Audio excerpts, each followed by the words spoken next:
아씨는 어디 간 게냐? 그게 오늘도 윤 판서 댁에 간 게냐? 임백령이 다그치자 여종은 우물쭈물하며 대답을 얼버무렸다. 그런 걸로 보아 옥매는 오늘도 분명히 윤 판서가 벌이는 술판에 불려간 게 확실했다. 괘씸한 윤 판서 놈 같으니. 임백령은 가슴 저 밑바닥에서부터 참을 수 없는 화가 치밀어 올랐다. 비록 옥매가 장낙원의 기생이라고는 하나 자신과 옥매가 서로 사랑하는 사이라는 것은 이제 모르는 사람이 없는 사실이었으니 말이다. 임백령이 가슴속에 분을 사기지 못하고 끙끙대고 있는데 방문을 열고 여종이 주안상을 마련해 들어왔다. 딸이 아씨께서 지난번처럼 그리 늦지는 않을 것이라 말씀하셨습니다. 내게 신경 쓰지 말고 가서 내일이나 보거라. 여종이 나가자 임백령은 생각에 잠겼다. 어찌하면 윤 판서가 옥매를 제 멋대로 오락가라 하지 못하게 막을 수 있을까?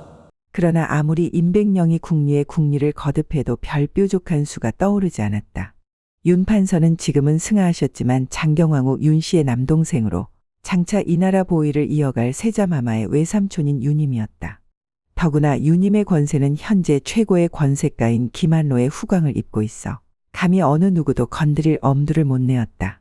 그런 윤 판서에 비한다면 이제 겨우 말단 관리에 불과한 임백령은 윤 판서가 부리는 세도 앞에서는 바람 앞에 등불과도 같이 언제 꺼질지 모르는 미미한 존재에 불과했다. 임백령은 자신의 신세를 한탄하며 내리 술잔을 비웠다. 그러다 문 밖에서 기척이 들리면 혹시나 옥매가 돌아왔나 싶어 얼른 방문을 열어보기도 했다. 그러나 매번 마당을 쓸고 가는 바람이 나무 가지들에 스치는 소리였으니 임백령의 마음은 더욱 허전하기만 하였다. 임백령은 처음 옥매를 만났던 밤을 자연스레 떠올렸다. 임백령은 자신의 장원 급제를 축하해주는 술자리에서 처음 옥매를 보았다. 옥매를 처음 본 순간 전신을 휩쓸고 지나간 짜릿한 전율은 평생 2번 다시 경험하기 어려울 만큼 강렬하여 아직도 뇌리에 생생하게 남아있었다.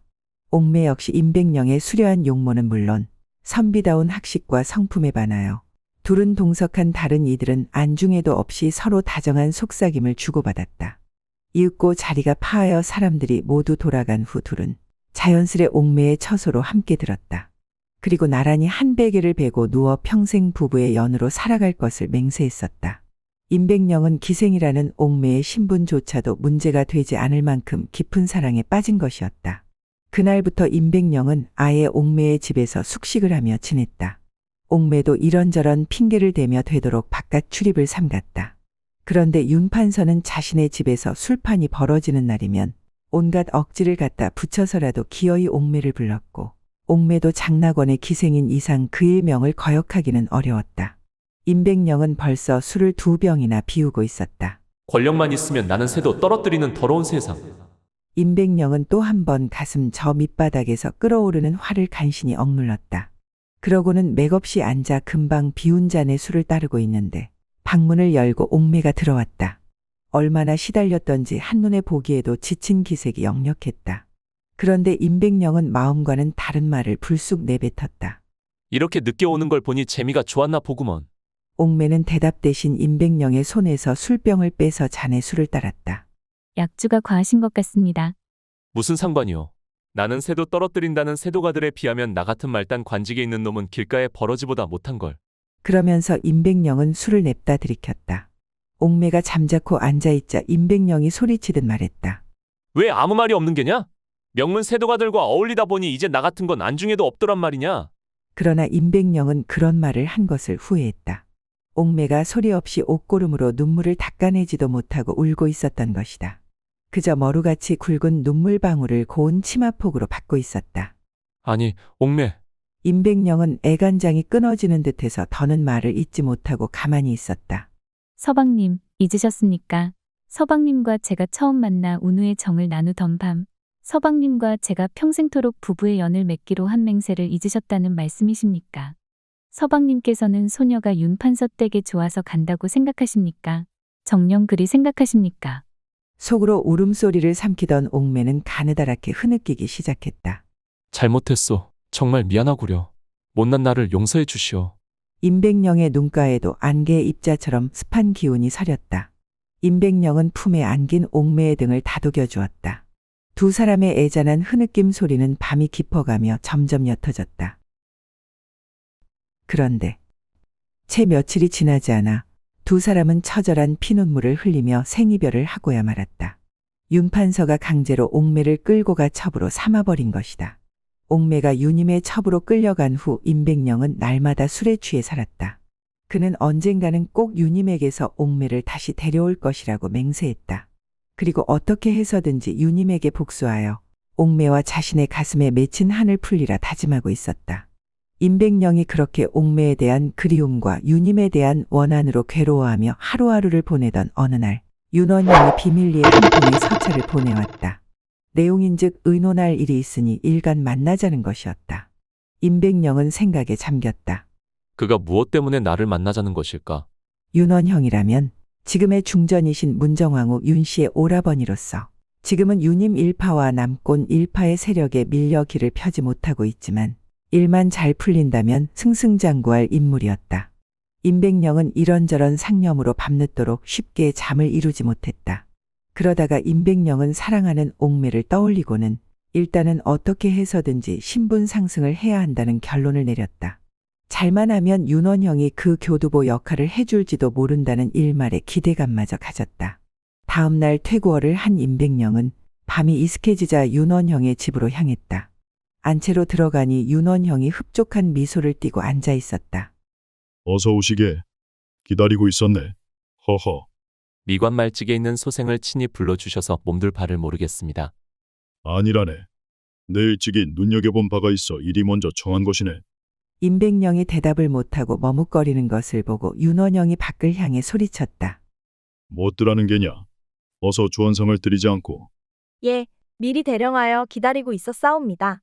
문 밖에서 여인의 다소곳한 음성이 들리더니 이어 문이 열리고 주안상을 받든 여종을 앞세우고 가녀린 여인이 사뿐히 걸어와 말했다. 난정이라 하옵니다. 변변치 않지만 많이 드십시오. 난정은 윤원형이 아끼는 애첩으로 자색이 출중한 데다 개교도 뛰어나 윤원형뿐만 아니라 중전인 문정왕후에게도 총애를 받는 여인이었다. 임백령이 보기에도 난정의 미모는 가히 출중했다. 나가 있거라. 버릇없이. 윤원형은 꾸짖듯 말했으나 눈빛은 귀여워 죽겠다고 말하고 있었다. 난정은 다소곳하게 자리에서 일어나 임백령에게 가볍게 목례하고 밖으로 나갔다. 윤원형이 임백령에게 술을 권하며 말했다. 들게나. 오늘 맘껏 취해보세 그려. 윤원형은 술잔을 들고 임백령에게 권했다. 그렇게 해서 술잔이 몇 차례 오고 간 후 윤원형이 말했다. 얘기는 들었네. 지금 자네 심정이 어떠할지 짐작이 가네. 송구하옵니다, 대감. 아닐세. 유님이 자신의 권력을 내세워 사람으로서 못할 짓을 한 것이 어디 한두 번인가. 이는 이 나라 온 백성들이 다 알고 있는 일이야. 술잔을 다시 입술로 가져가는 윤원형의 얼굴에는 분노의 기색이 뚜렷했다. 내가 자네를 긴히 만나자고 한 건 바로 유님 같은 자를 그대로 두고 볼 수만은 없어서라네. 하오면 임백령의 입술이 잠깐 떨렸다. 유님뿐만 아니라 같은 일파인 김한호를 포함해서 경빈 박씨를 등에 업고 세도가 행세를 하고 있는 남공과 심정일파도 모두 차례로 쓸어버려야지. 그제야 지난 며칠간 임백령의 머릿속을 혼란스럽게 했던 상념들이 깔끔하게 정돈되는 느낌이었다. 윤원영 대감의 야심 또한 만만치가 않구나. 지금 조정에서 윤원영 대감의 존재는 미약하지만 경빈 박씨를 등에 업고 날뛰는 남곤, 심정 일파와 세자마마를 든든한 방패막이로 내세운 유님, 김한호 일파 세력 다툼은 어느 한쪽이 이기든 지든 머지않아 결판이 날 것이다. 그 다음 화살은 당연히 중전의 오라버니인 윤원영 대감에게로 쏠릴 것이다. 그렇다면 그때 윤원영 대감은 자신과 힘을 합쳐 저들에게 대항할 세력이 있어야 할 것이다. 윤원영 대감이 비밀리에 나를 불러 이런 말을 하는 이유는 바로 자신의 세력을 규합하기 위한 것이야. 임백령은 윤원영 대감의 철저한 대비책에 놀라움과 함께 두려움마저 들었다. 결코 만만하게 볼 인물이 아니었던 것이다. 왜 말이 없는 겐가? 내 말이 너무 심했는가? 아닙니다, 대감. 소생이 대감을 도와 그와 같은 큰일을 할 수 있을지.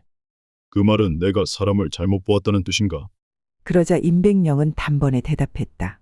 대감께서 미천한 소생을 그리 잘 보아주셨으니 그 은혜에 보답하기 위해서라도 사력을 다하겠습니다. 윤원형이 임백령의 손을 덥석 잡으며 말했다. 고마우이. 고마워. 대감, 소생 그저 대감만을 믿고 따르겠으니 부디 잘 이끌어 주십시오. 두 사람의 밀담이 이 같은 결론에 이르자 처음부터 그때까지 방문 앞에 서서 조용히 듣고 있던 그림자 하나가 안심한 듯 소리 없이 방문 앞을 떠났다. 그 그림자는 마당을 가로질러 어디론가 향했다. 중전마마, 문안 드리옵니다. 어서 오시게나. 참으로 오랜만에 보는구먼. 난정은 큰절을 올리고 난 후 다소곳하게 앉았다. 마마, 그간 별거 없으셨는지요? 그렇게 궁금한 사람이 이제야 오시는가. 중전인 문정왕후는 다소 환한 기색으로 말을 받았다. 용서하옵소서 마마. 죽을 죄를 지었나이다. 이 사람아 죽을 죄라니 그 무슨 당치 않은 소린가. 자네 앞에선 내 무슨 말을 못하겠네 그려. 중전인 문정왕후는 오라버니인 윤원형의 애첩인 난정이를 이처럼 허물없이 농담을 주고받을 만큼 아끼고 예뻐했다. 천성적으로 타고난 미색에다 총명하고 밉지 않은 애교까지 부릴 줄 아는 난정은 여러 사람들과 함께한 자리에서 언제나 분위기를 주도하여 화기애애하게 만들었다. 그래, 오라버니는 잘 계신가? 예, 마마. 평안하시옵니다. 그럴 테지. 자네가 오라버니 곁에 있는데 내가 괜한 걱정을 했네. 당치 않사옵니다, 마마. 난정은 머리를 조아렸다. 윤원형이 임백령과 밀당을 성사시킨 다음에도 윤원형의 집에는 야음을 틈타 행보를 옮기는 이들이 적지 않았다. 그들은 하나같이 윤원형의 말에 통탄도 하고 공감도 표하면서 술자리가 파할 무렵이면 어김없이 윤원형이 내미는 손을 굳게 잡았다. 그렇게 윤원형이 자신의 세력을 조금씩 규합해 가는 동안 난정은 주안상만을 준비하지는 않았다. 난정도 그에 못지않은 역할을 하고 있었다. 윤원형은 사람들의 이목 때문에 자신이 직접 중궁전을 찾지 못하는 대신에 난정을 보내 연락을 주고받고 있었던 것이다. 난정은 좀 전보다 표정을 더욱 밝게 하여 중전에게 아뢰었다. 마마, 실은 마마께 드릴 말씀이 있어서 이리 찾아뵈었나이다. 무슨 말인지 주저 말고 하게나. 그게 대감께서 기니 마마께만 이 말씀을 드리라고 해서. 난정은 말끝을 흐리며 난처한 표정을 지었다. 너희들은 나가 있거라. 난정의 언행에서 뭔가를 눈치챈 문정왕후는 안에 있는 궁녀들을 밖으로 내보냈다. 그래 무슨 말이냐. 어서 말해보거라. 난정은 문정왕후 앞으로 바짝 달라붙어 뭔가를 나직하게 속삭였다. 잠시 후 문정왕후의 얼굴에는 가벼운 경련이 일었다. 우리가 살아남으려면 그 수밖에 없지. 이 일이 자칫 잘못되는 날에는 수백 명의 명줄이 한날 한시에 끊어질지 모르니 한치의 실수도 있어서는 안 될 것이야. 문정왕후의 말에 난정은 간교한 미소를 띄우며 고개를 조아렸다. 난정이 중궁전을 다녀간 그 며칠 뒤는 세자의 생일날이었다. 윤원형과 난정은 우선 세자의 생일을 이용하여 경빈 박씨와 그를 따르는 심정과 남권 일파를 제거하려는 계획을 세웠다. 난정은 우선 궁녀를 매수하여 불에 그을린 쥐를 세자궁 뒤뜰 나뭇가지에 걸어 놓으라고 시켰다. 다음 날 대궐은 발칵 뒤집혔고 이는 세자의 생일을 앞두고 세자를 죽이려는 음모라는 공론이 들끓었다. 또한 그러한 음모의 배우로 경빈 박씨를 지목했다. 당시 경빈 박씨에게는 아들 복성군이 있었는데 만약 세자가 죽으면 뒤를 이어 보위를 이을 사람은 복성군밖에 없기 때문이었다. 결국 경빈 박씨와 복성군은 사약을 받았고 경빈 박씨를 비호하던 심정, 남곤 일파도 모두 죽임을 당했다. 그리고 이후 유님 일파는 중종 대왕이 승하한 후 인종이 등극하자 임금을 등에 업고 제3상인 양 더욱 날뛰었다. 잠시 고삐를 늦추고 숨을 죽이고 있던 윤원영, 정순붕, 임백령 등은 인종이 보위에 오른 지 8달 만에 인종이 독살로 의심되는 죽음을 맞이하자 문정왕후 윤씨의 아들인 경원대군을 새로운 왕으로 추대하니 이가 곧 명종이다. 그러나 명종은 나이가 10살밖에 되지 않았기 때문에 문정왕후 윤씨가 수렴청정을 하게 되었다. 그녀는 곧바로 정적들을 제거하기 시작했으니 결국 유님 기만로 일파를 역적으로 몰아 모조리 죽이기 시작했다. 임백령은 윤원영의 모사로 을사사화 때 유님 일파를 몰아내는데 1등 공신으로 인정받아 이조판서가 되어 이제는 추관으로서 의금부에서 유님 일파를 신문하였는데 내 죄를 이실직고 하렸다. 마침내 어느 날 눈앞에 옥매를 마주하게 되었다. 그러나 서로의 위치가 역적 일당이라는 죄명과 추관이라는 신분 차이가 나는 바람에 임백령은 그녀를 외면하고 말았다. 속으로는 그렇게 오매불망 그리던 여인을 당장 자신의 손으로 구해내지 못하는 자괴감으로 괴로워하며 눈에는 눈물이 고였다. 옥매는 고개를 외면한 채 입술을 깨물며 눈물만 흘리고 있었다. 그러자 임백령과 옥매의 사이를 오래전부터 알아와서 임백령의 심정을 헤아린 동료 추관 허자는 몰래 옥매의 오랏줄을 풀어주고는 그날 밤으로 임백령의 집으로 보내주었다.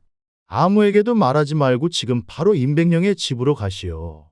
임백령은 옥매를 보자 불이 나게 달려와 덥석 껴안았다. 그동안 얼마나 고생이 많았느냐. 요님 쫓겨나자 바로 데려오려 했으나 세상 이목이 두려워 이제야 데려오게 되었구나. 하며 감정에 북받쳐 눈물을 줄줄 흘리고 있었다. 옥매도 벅찬 가슴에 할 말을 잃고 반가움과 슬픔이 한데 어우러져 눈물만 흘리고 있었다. 그렇게 둘은 한동안 부둥켜 안고 울기만 했다. 옥매야, 이제는 내 집에서 있거라. 다시는 내 곁에서 떠나지 말아라. 감사옵니다. 소녀도 어르신이 그리워 몇 번이고 도망치다가 잡혀 나중에는 거의 감금당하다시피 되었나이다.